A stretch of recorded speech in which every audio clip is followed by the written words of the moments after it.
Bonjour, mon nom est Gilles Brien, je suis météorologue, je suis l'auteur du livre Ce qu'on ne vous dit pas sur le changement climatique, paru aux éditions de l'Homme en 2017. Je suis aussi l'auteur de Les baromètres humains, comment la météo vous influence, un livre que j'ai écrit il y a déjà 3 ans, qui révèle comment la météo influence la plupart de nos comportements, nos émotions, nos maladies, la santé. Je suis météorologue depuis près d'une quarantaine d'années. Je connais très bien le Québec. J'ai travaillé dans tous les coins du Québec, dans tous les centres météo pratiquement, dans toutes les stations météo, du sud au nord, dans l'Arctique également. Et dans ces années-là, au cours des années 80-90, j'étais président de l'Association des météorologues du Québec, une association qui compte à peu près 200 membres et qui avait pour but à l'époque de consolider les sciences de la météorologie et de promouvoir le travail du météorologue auprès des écoles et des écoliers du grand public. Une vaste tournée scolaire avait été effectuée dans les années 90 qui avait amené tous les météorologues du Québec à visiter beaucoup d'écoles à travers la province. Les météorologues étaient invités par les professeurs, ils arrivaient en classe avec les bras chargés de cartes météo, d'instruments météorologiques, d'anecdotes et d'histoires pour essayer de sensibiliser les jeunes au climat. Partout, le Québec est très grand, 3 fois la France, et beaucoup d'écoles donc ont été visitées. Plus de 5000 élèves avaient reçu la visite d'un météorologue en classe. Pendant ces visites, il y avait beaucoup de questions qui revenaient, mais surtout une qui n'a pas changé beaucoup en 20 ans. La question était sur toutes les lèvres à l'époque. Qu'est-ce qui se passe avec le climat? Toutes les régions du Québec connaissaient des phénomènes météo nouveaux que la plupart des gens plus âgés n'avaient pas vus. Des tempêtes qui devenaient plus intenses, des précipitations plus abondantes, des vagues de chaleur qui arrivaient à la fin de l'été, en l'automne, et différents phénomènes aussi qui se bousculaient à la porte. Et 20 ans plus tard, après cette tournée scolaire, la question se pose toujours avec autant d'acuité. Qu'est-ce qui se passe avec le climat? La réponse est très compliquée, même si la question, elle, est très simple. La réponse implique beaucoup d'éléments, beaucoup de sciences. Elle est très complexe, très compliquée. Je vais tenter au cours de cette conférence de près de 15 à 20 minutes de donner quelques bases de réponse, quelques éléments de réflexion aussi, qui m'ont inspiré à l'écriture de mon livre « Ce qu'on ne vous dit pas sur le changement climatique ». Le Québec, vous savez, le Québec a une position géographique très unique en Amérique du Nord. La Terre tourne d'ouest en est et ce qui se produit, c'est qu'elle apporte aussi, elle amène l'atmosphère à tourner dans le même sens. Donc, au Québec, qui se retrouve à l'extrémité est du continent, eh bien, les dépressions, les tempêtes, les conditions météo sur l'Amérique du Nord, les restants d'ouragans, même des restants de tornades parfois, se retrouvent sur le Québec. Le Québec est un carrefour naturel de masse d'air où toute la plupart des conditions météorologiques peuvent se retrouver. La plupart des Québécois ont vu de la neige le matin, ont vu du grésil en après-midi et de la pluie en soirée. Donc, la population est bien au fait que la météo ici au Québec, elle change beaucoup, elle change continuellement. Mais depuis à peu près une trentaine d'années, elle semble changer de tout au tout, assez pour que beaucoup de gens se posent des questions. Qu'est-ce qui se passe vraiment avec le climat, avec l'atmosphère? Je vais essayer d'y répondre au courant des prochaines minutes. Vous savez, le Québec a été touché par des tempêtes depuis très longtemps, des phénomènes extrêmes qui semblent se reproduire aussi, attirent notre attention. On se rappelle qu'en 1996, le Québec a été touché par une tempête au courant de l'été. Le Saguenay avait reçu à l'époque près de 180 à 220 mm de pluie en 3 jours. Ça, c'est l'équivalent des chutes du Niagara qui coulent pendant près de 2 mois, mais en quantité d'eau tombée en 3 jours dans la vallée du Saguenay. On n'avait jamais vu un tel phénomène. À l'époque, le premier ministre de l'époque, Lucien Bouchard, avait parlé d'un phénomène qu'on ne voyait qu'une fois aux 1000 ans. Certains climatologues disaient que c'était un phénomène qu'on voyait revenir à tous les 100 ans et certains autres météorologues rajoutaient même peut-être une fois aux 30 ans. La vérité, c'est que les questions de période de retour de ces phénomènes-là sont de plus en plus difficiles à trancher. On voit de plus en plus des phénomènes météorologiques extrêmes qui se produisent un peu partout dans le monde et qui semblent se répéter et s'aggraver.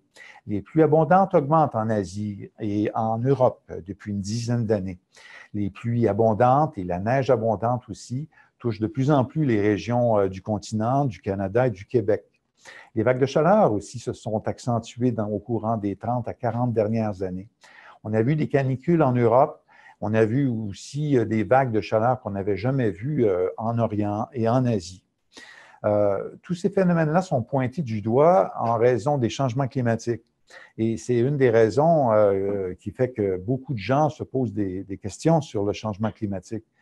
Le changement climatique amène beaucoup de questionnements dans la population, mais il amène surtout chez les autorités et chez les météorologues.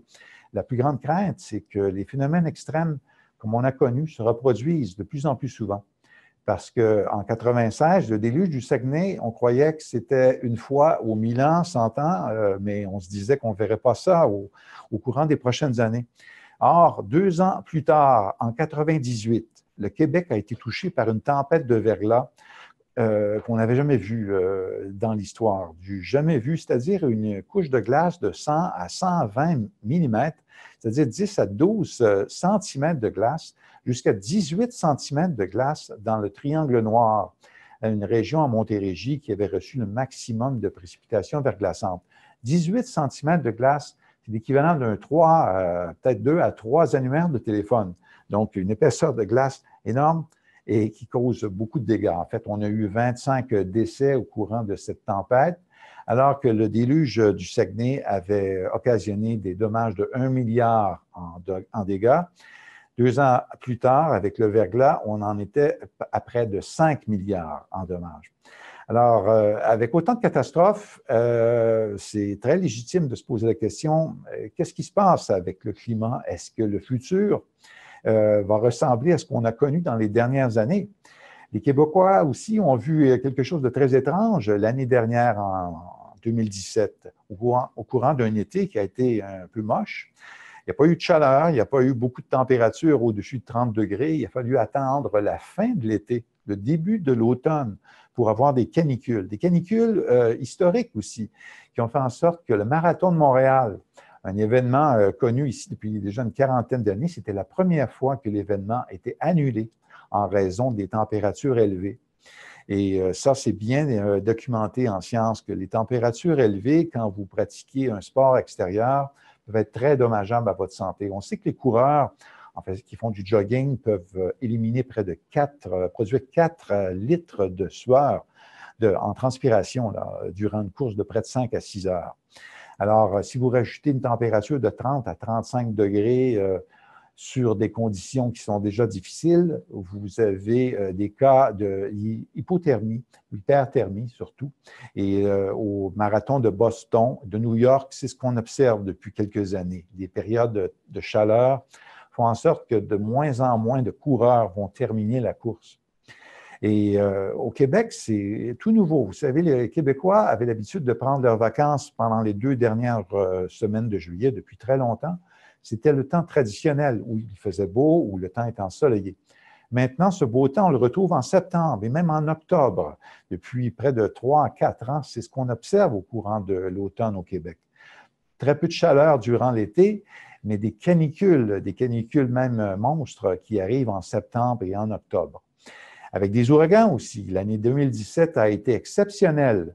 Il fallait remonter en 2005, l'année de Katrina, pour retrouver autant d'ouragans, autant d'activités de temps violent sur l'Amérique du Nord et dans l'Atlantique. 10 ouragans, alors que la moyenne est de 6 seulement. Des ouragans majeurs comme Maria, Harvey et Irma, eh bien, généralement, on en a près de 2 seulement par été. Et l'année dernière, on en a eu 6 de ces ouragans qui sont dévastateurs. Alors, cette année, en 2018, les spécialistes des ouragans prévoient encore beaucoup d'actions et probablement le même nombre d'ouragans que l'année dernière, donc un chiffre au-dessus de la normale. C'est beaucoup de mauvaises nouvelles depuis quelques années qui s'accumulent sur le front du climat, assez pour que beaucoup de gens se posent la question, encore je le répète, qu'est-ce qui se passe avec le climat?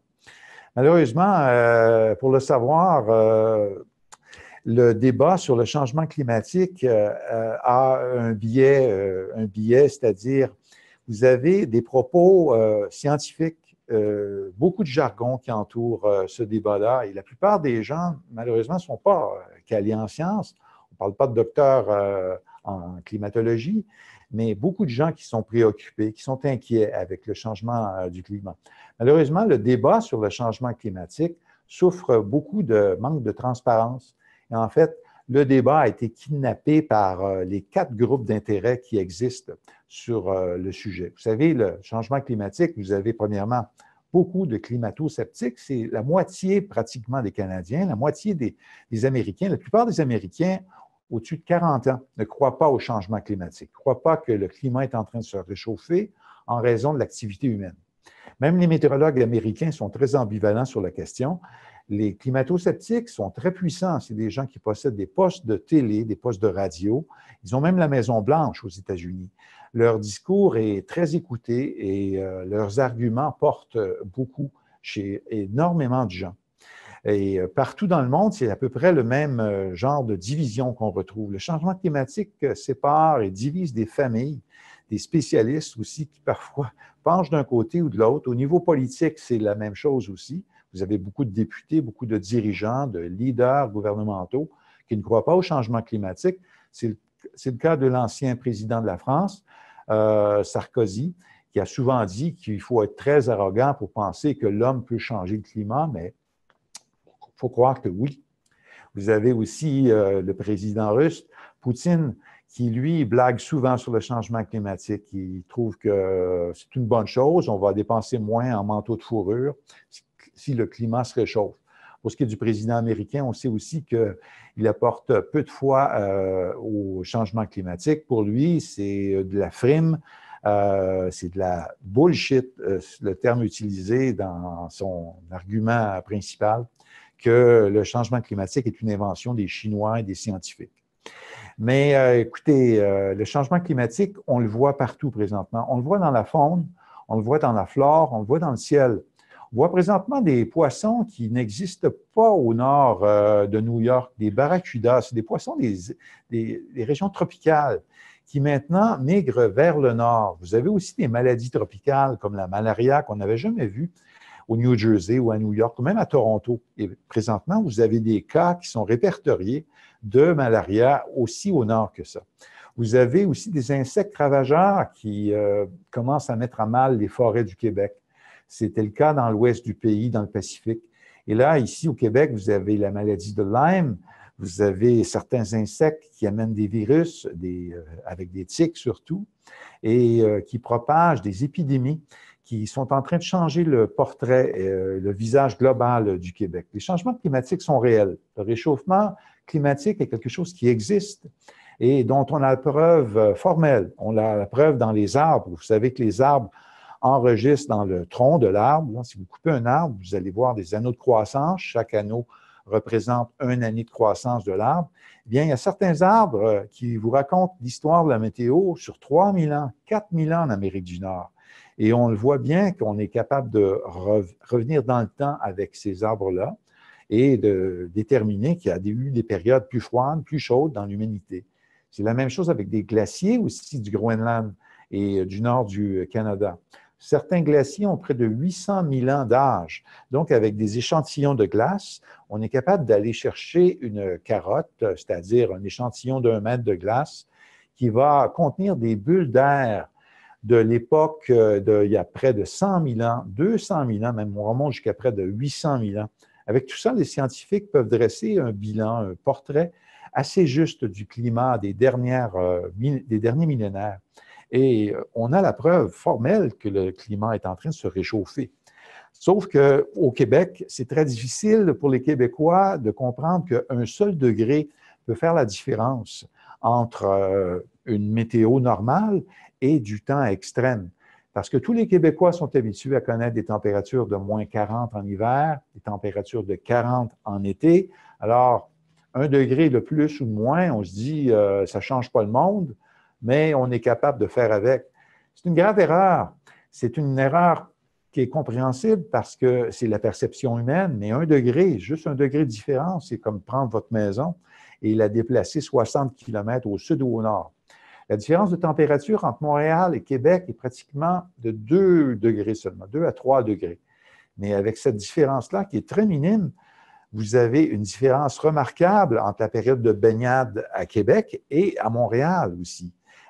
L'été dure près de 12 jours de moins à Québec comparé à Montréal. Vous avez moins de température au-dessus de 30 degrés, vous avez moins de grêle, vous avez moins d'orage dans la région de Québec, pour une différence de 1 à 2 degrés seulement. Alors, le changement climatique, même s'il est très insignifiant à l'échelle humaine, sur des trentaines d'années, sur des centaines d'années, le climat se transforme et se transforme très rapidement. Et la plus grande conséquence, la plus grave de ces conséquences sur le climat, sur les implications sur l'humanité, ce n'est pas nécessairement les ouragans et les inondations à grande échelle, c'est le fait qu'on ajoute beaucoup d'énergie présentement dans l'atmosphère. L'atmosphère, c'est une machine thermique, une machine extraordinaire qui fonctionne, qui carbure à l'humidité et à la chaleur. Les orages se nourrissent de chaleur. Augmentez la température du sol et des eaux, des océans, et vous allez augmenter l'activité orageuse. 1 seul degré d'augmentation de température à Montréal se traduit généralement, en fait, par certaines études, après une augmentation de 6 d'orage. Alors, c'est très raisonnable de craindre qu'une augmentation prévue à Montréal et sur le sud du Québec de peut-être 4 à 6 degrés d'ici 80 à 70 à 80 ans pourrait complètement changer le portrait du Québec. Les phénomènes extrêmes, les Québécois connaissent bien les tempêtes de neige, les tempêtes de verglas. C'est des phénomènes qui devraient aussi s'accentuer dans les prochaines années. Mais ce n'est pas tous les types de phénomènes météorologiques. C'est en raison surtout de la grande confusion qui existe sur le débat climatique qui fait que beaucoup de gens sont préoccupés, sont inquiets et certains ont même peur de mettre le pied à l'extérieur, avec raison aussi dans certaines conditions. Mais par contre, il est faux de dire que certains phénomènes météorologiques, comme les ouragans, seront plus nombreux alors que ce n'est pas le cas. Ce qu'on observe, c'est que les ouragans, la puissance des ouragans semble augmenter. Les vents des ouragans sont maintenant près de 40 à 60 plus forts qu'ils l'étaient il y a une cinquantaine d'années. Ce n'est pas le nombre d'ouragans qui augmente nécessairement, mais c'est le coût des dommages causés par le passage d'ouragans sur la côte Est. En Floride, surtout les infrastructures, les maisons et les bâtiments qui sont sur le front de mer, c'est des constructions très dispendieuses et tout ça occasionne beaucoup de dégâts quand vous avez un ouragan qui est très minime avec des vents 100-120 km/h, pratiquement catégorie 1. Eh bien, un ouragan est assez faible quand même pour produire des milliards de dégâts en dommages. Et présentement, dans le monde, la façon qu'on a pour quantifier les phénomènes extrêmes, c'est regarder l'étendue des dommages et des dégâts.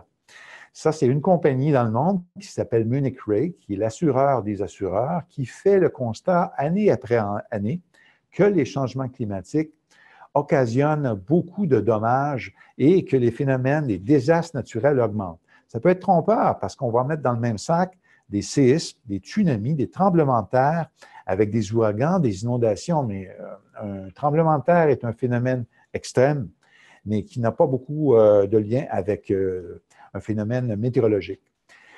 La conclusion, en fait, l'important dans tout le débat sur les phénomènes météorologiques, c'est qu'on est en train de rajouter dans l'atmosphère beaucoup de chaleur en raison du CO2.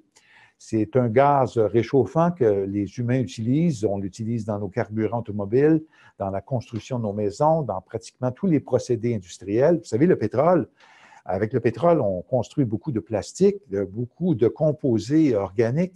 Beaucoup de produits industriels sont créés avec des gaz réchauffants. L'humanité, on est présentement comme un fumeur, habitué à la nicotine, on est accro au CO2, au gaz carbonique, qui réchauffe de plus en plus l'atmosphère. Les preuves sont encore là formelles. Et avec le réchauffement, on augmente la puissance des orages, on augmente la puissance des ouragans, Et on se retrouve avec un monde plus menacé là, par des phénomènes extrêmes. Et on l'a vu en 2017 et on pourrait le revoir encore cette année. Alors, la grande conclusion, c'est qu'avec un réchauffement qui s'accélère, on est certain que le changement climatique, même si on est dans les pays au nord, va définitivement nous toucher au courant des prochaines années, va nous affecter.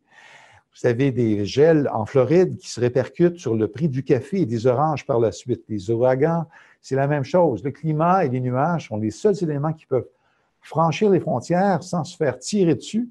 Alors, le climat, c'est quelque chose d'international qu'on partage tous. Malheureusement, le débat est aussi un débat économique. On parle de changement climatique, on parle d'économie, on parle de santé, on parle de souveraineté territoriale. C'est des sujets qui sont intimement liés à des questions nationales. On touche des éléments très sensibles. Mais on a déjà réglé dans le passé beaucoup beaucoup d'enjeux scientifiques comme la couche d'ozone, qui a été réglé par les humains aussi avec les pluies acides, un autre problème environnemental qui menaçait les lacs du Québec dans les années 80-90. Tout ça a été réglé avec beaucoup de travail. Le changement climatique aussi peut être attaqué de la même façon. Mais la première chose à changer avec le changement climatique, c'est le discours. Un discours qui est basé sur la peur, sur l'inquiétude, alors qu'il devrait être basé sur les faits, la compréhension, de ce qui se produit actuellement. Alors, je vous invite à consulter les sources d'informations que vous désirez, que vous préférez pour vous tenir au courant. C'est la première chose à faire, s'informer pour éviter, premièrement, d'être manipulé par beaucoup de groupes d'intérêt, les climato-sceptiques, les climato-extrêmes aussi, les militants qui courent, qui ont un discours beaucoup basé sur la fin du monde. Si vous ne recyclez pas votre sac de plastique, si vous ne reformatez pas votre vie actuellement. Et aussi les climato-réalistes qui, eux, s'en foutent du changement climatique et ce qu'ils veulent, c'est simplement la bonne marche de l'économie. Mais présentement, les jeunes sont les premiers témoins d'un changement de perception. Les jeunes en bas de 30 ans qui ont maintenant une vision différente de l'atmosphère et des questions internationales. Alors, je les invite aussi à se procurer mon livre. Et si vous avez des questions, des interrogations sur le changement climatique, ça me fera plaisir d'y répondre. À travers mon livre, Ce qu'on ne vous dit pas sur le changement climatique, je n'ai pas voulu faire un manifeste sur la promotion du complot, mais des choses qu'on ne vous dit pas sur beaucoup de choses tournant autour du changement climatique, que ce soit les autos électriques, que ce soit le marché du carbone.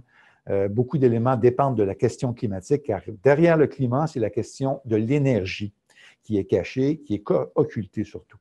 Alors, je vous souhaite une bonne été, pas trop de conditions météorologiques menaçantes au courant des prochains mois, mais surtout de la curiosité que je vous souhaite pour essayer d'aller soulever les questions et aller voir derrière le débat du changement climatique, qu'est-ce qui motive les gens à pousser certains types d'options plus que d'autres et à travers ça, essayer de se faire une idée d'un enjeu qui est l'enjeu du siècle, qui ne concerne pas uniquement nos enfants, mais nos petits-enfants. L'espèce humaine est la seule espèce sur Terre qui peut améliorer le milieu ambiant pour nos petits-enfants. Alors, c'est ce que je souhaite et on va probablement voir dans les prochaines années l'accomplissement de ce que beaucoup de gens attendent par rapport au changement climatique, que nos gouvernements, que nos leaders prennent le débat sérieusement et qu'ils prennent des actions qui ne soient pas uniquement de la poudre aux yeux. Malheureusement, on signe trop d'ententes internationales, comme l'accord de Kyoto qui a été signé par le Canada. Malheureusement, 3 ans après, le Canada n'a pas respecté ses cibles et a été obligé de sortir de l'entente. C'est ce qui menace le Canada avec l'accord de Paris qui a été signé en 2015 et actuellement qui ne pourra probablement pas être rencontré. Les cibles seront encore dépassées parce que beaucoup de gouvernements se cachent derrière un jeu politique pour essayer de donner l'impression qu'ils s'occupent du changement climatique, alors qu'ils ne font pas en réalité. C'est des vœux pieux, c'est de la poudre aux yeux. Et c'est un débat qui donc mérite surtout beaucoup d'honnêteté intellectuelle.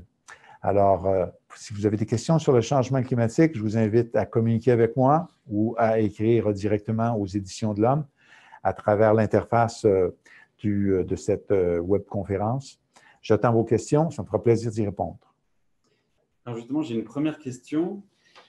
Compte tenu des grands changements climatiques survenus dans l'histoire de notre planète depuis des millions d'années, avez-vous l'impression que les bouleversements météorologiques actuels sont causés uniquement par l'homme?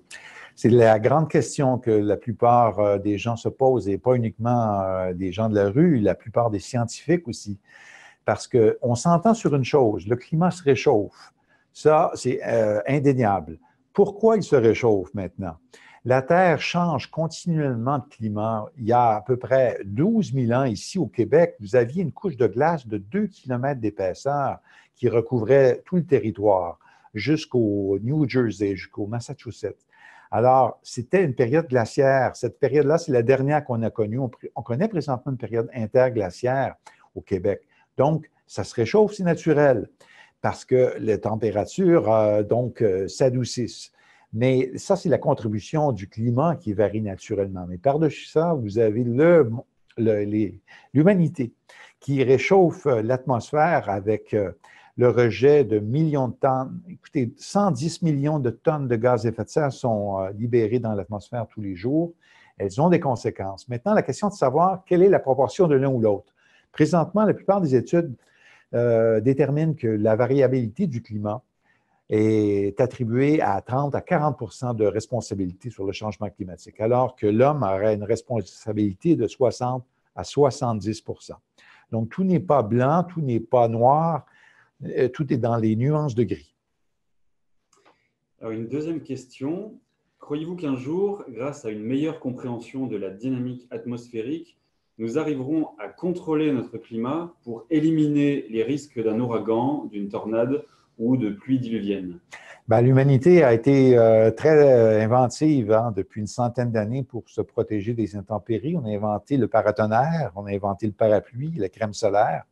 Et maintenant, on met la haute technologie et la géo-ingénierie derrière ces tentatives-là pour essayer de changer la météo, changer le climat. On peut le faire dans une serre où la température est de 5 à 6 degrés de plus parce que vous avez une augmentation, vous avez plus de CO2 dans une serre. On peut le faire à l'échelle, à petite échelle. Il y a beaucoup de gens qui peuvent protéger leur verger du gel en simplement rajoutant de la vapeur d'eau ou en humidifiant la surface le soir. Ça va tenir votre jardin à 2 degrés au-dessus d'une valeur qui pourrait toucher le seuil de congélation et risquer d'endommager vos plants. Donc, on le fait avec des méthodes très simples de changer de climat à petite échelle. Maintenant, à grande échelle, beaucoup de projets sont présentement à l'étude. Mais il faut faire attention parce que beaucoup de gens croient qu'on va sauver le climat avec une façon à la Superman, de recourir à des méthodes qui sont vraiment très, très, très...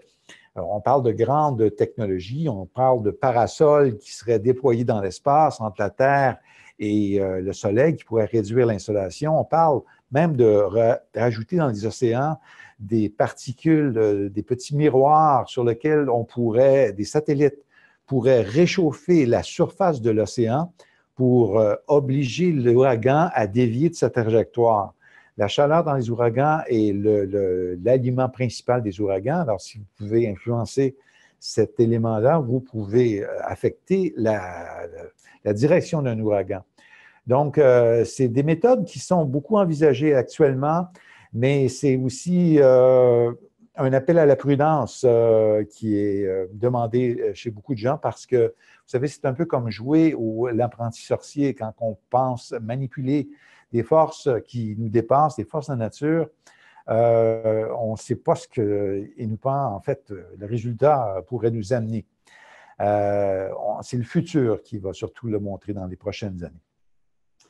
Et une dernière question, peut-on envisager que le réchauffement climatique fasse qu'il n'y ait que 3 saisons au Québec dans le futur? C'est une très bonne question parce qu'actuellement, depuis près de 10 ans, ici au Québec, on voit un drôle de phénomène. On voit une disparition de l'été des Indiens et la période du printemps où vous aviez une période de transition entre le temps plutôt froid de mars et les premières chaleurs du mois de mai à avril. Habituellement, il y avait une progression de la chaleur au printemps. Maintenant, depuis quelques années, on entre de plein pied dans des températures de 20 à 25 degrés. Encore, ça a été le cas cette année. Alors, on a une disparition de la période tampon, là, où on avait du temps plutôt frais au printemps. Et à l'automne aussi, à l'inverse, vous avez une disparition d'une période de réchauffement qu'on connaît depuis 300 ans, qui est appelée l'été des Indiens, qui semble maintenant disparaître, ou c'est très difficile maintenant de l'identifier parce qu'il fait plus chaud en septembre et octobre.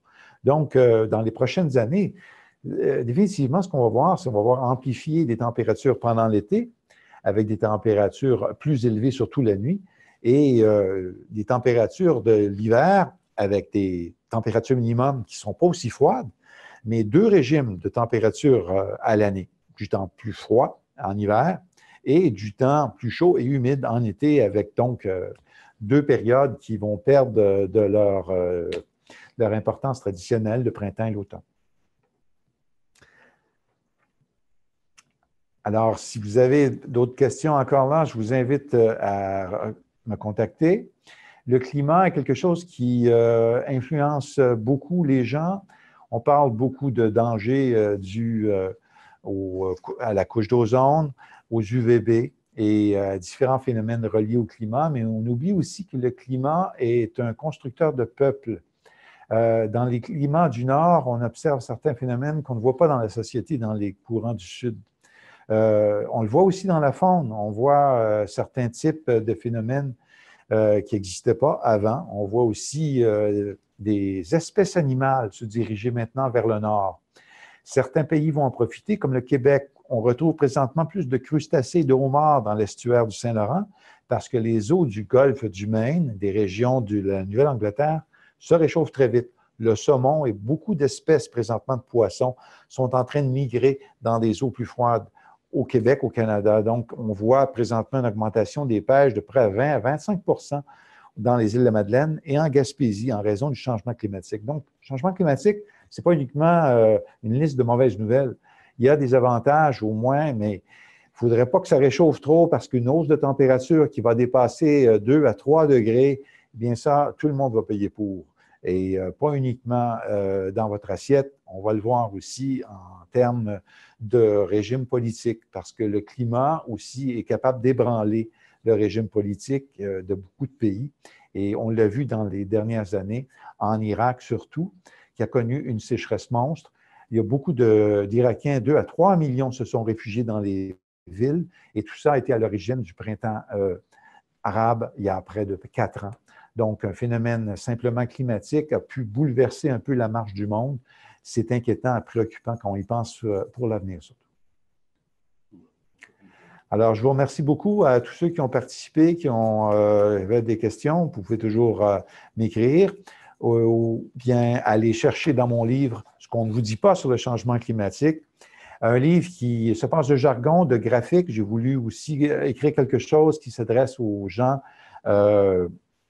qui n'ont pas nécessairement de connaissances scientifiques, à mes parents, à mes amis, qui n'ont pas fait d'études non plus universitaires en physique des nuages, mais qui sont préoccupés par le climat et qui cherchent des réponses et qui veulent aller plus loin que le discours habituel des climato-sceptiques, des climato-pessimistes et même des scientifiques qui ont un jargon parfois très, très difficile à comprendre. Je suis météorologue, je sais de quoi je parle. Beaucoup de mes confrères peuvent vous parler de la météo dans 40 ans, dans 50 ans. J'ai de la misère, moi, à le faire dans 3 jours. Alors, tout le monde a des questionnements sur le changement climatique, moi aussi. Alors, je vous remercie beaucoup à tous. Aux Éditions de l'Homme, également, un grand merci pour cette initiative. Merci encore.